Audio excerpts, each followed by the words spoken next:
If you're an influencer, should you reach out to brands? Welcome to the series where I explain to you how I, as a manager at those big brands, would determine whether you as the influencer would get the gig or not. Let's get into it.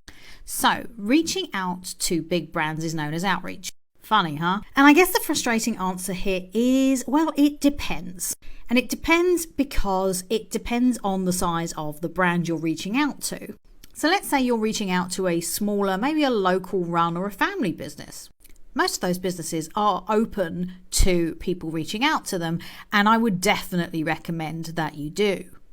But what about the big brands? What if you wanted to work with Samsung or Google or Apple? Well, the truth is that these big brands usually have either an in-house team or an agency that manage their influencers.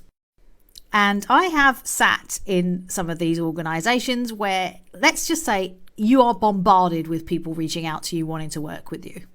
And to be honest, in the bigger brands, it's just annoying to hear from people wanting to work with you. But we get it all the time, so we're kind of used to it. But I would suggest this, that if you are looking to work with the likes of Samsung or Google or Apple, that you find out who their agency is. And reach out to their agency. Don't reach out to those brands direct. Now remember, this is just general advice from somebody who's been in digital for 25 years and has worked with these global brands. But I would say this, whether you reach out directly to a brand or an agency, you need to make sure you have your ducks in a row. And I mean, you better make sure your brand is on point before you get in touch with anybody. And I'm going to cover that off in this series, so make sure you're following for more.